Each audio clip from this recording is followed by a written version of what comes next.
What's really interesting about this question is that the wife who's asking it is not saying we fight all the time, like we fight about everything, we fight about little things, we fight about big things.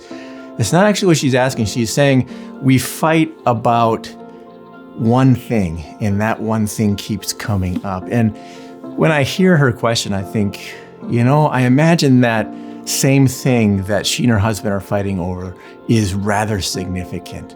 It's actually worth fighting over. But either A, he's really sincerely trying to make changes in this area of his life, but he's genuinely ensnared. It's been a long-standing, difficult problem that really has a grip on him. Or I can imagine that it is a significant issue, but he just doesn't have the motivation or the ability to make even small steps towards change, towards radically turning around and moving in a different direction in his life in this area, and he needs help. So either he's genuinely trying and he's made progress over the years, but there's still work to be done, or he's just not quite there with taking the initial steps towards change. And when I think of what that could be, the changes that need to be made, and it's something that this husband and wife are repeatedly, regularly arguing over, and a husband is promising that he'll make changes, but isn't. I'm thinking, it could be things like his relationship with other women. Maybe he's flirtatious, or maybe there's excessive drinking, or using recreational drugs. Maybe he's unwilling to work and provide for his family, or working too much, or spending money that they don't have. Maybe it's viewing pornography. You can see things, habits, activities that he's engaged in that are really quite serious and maybe even dangerous, but destructive to his relationship, destructive to himself and to his family. And I'm thinking, wow, you've talked to your husband, you've had many conversations. They turn into conflicts, and yet he's been unable or unwilling to make really important changes in this area. And I'm thinking the first place that I'm going in my mind as a spouse is to Galatians 6:1. Let's read just a few verses together. And the problem is when in marriage, when our spouse is really struggling and it's coming up again and again, our temptation is to go to exasperation. Our temptation is to get beyond frustrated and even to a despairing, hopeless anger. And we think, well, if I just ramp it up, if I get louder, if I start doing things that make his life miserable, if I just really turn up the volume and the heat on my communication, maybe he'll see that I'm serious and I'm not messing around and this can't continue. But listen to what Paul says in Galatians 1. He says, brothers and sisters, if anyone is caught in any transgression, you who are spiritual should restore him in a spirit of gentleness. Keep watch on yourself, lest you too be tempted. I love that corrective. What Paul is saying is look at when your brother, when your sister is struggling and they're caught in the sense of caught in a trap, caught in a net. And it's not just a one-time mistake that a person can get out of pretty easily. It's something that they're actually caught up in. And Paul says, restore this person, speak to this person, draw near to this person in a spirit of gentleness. And be careful, because you're going to be tempted. And knowing what your temptations are, whether that is towards stonewalling or yelling or punishing, whatever the temptation would be, Paul says, be careful, because when you're trying to come near to your husband, there's going to be temptations, and he's caught. And a spirit of gentleness is the approach. Now, another verse that I go to is in Matthew 18. And listen to what Jesus says in Matthew 18.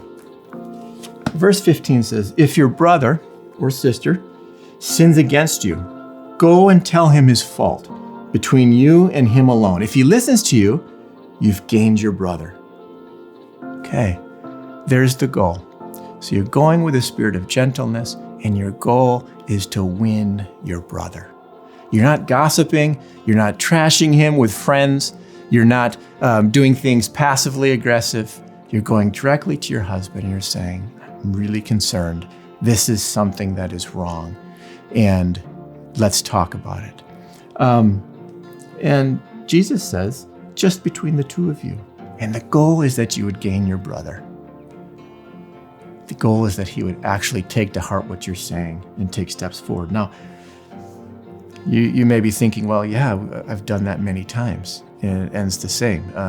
Within a few times, within a few days, within a few weeks, we're back to the same situation. Well, Jesus is very realistic. In verse 16, he says, but if he does not listen, take one or two others along with you, that every charge may be established by the evidence of 2 or 3 witnesses.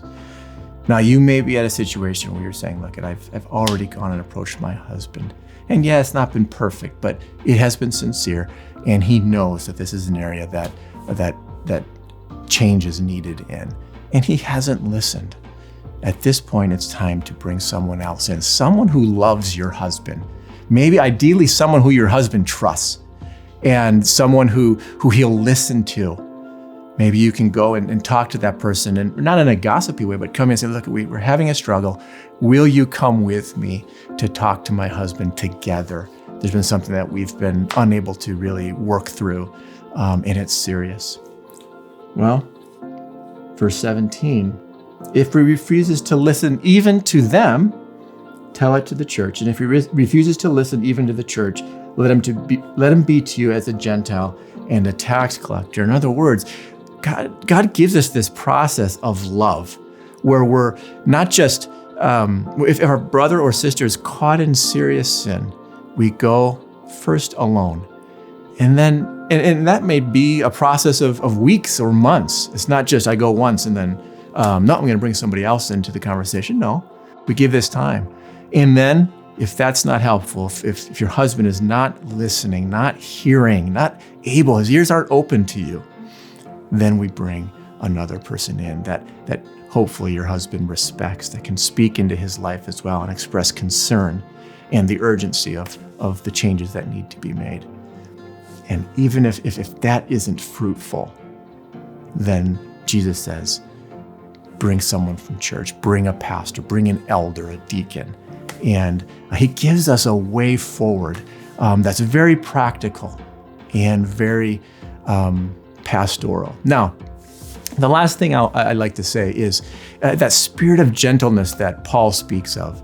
James says it very in a different way, in a way that's corrective to you as a wife who's going to speak to her husband in an area that is that's really challenging, that probably affects you deeply, that probably makes your life uncomfortable or painful or scary in significant ways.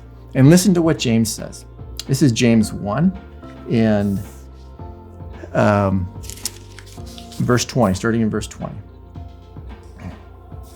James says, for the anger of man does not produce the righteousness of God. Here's where I can get tripped up.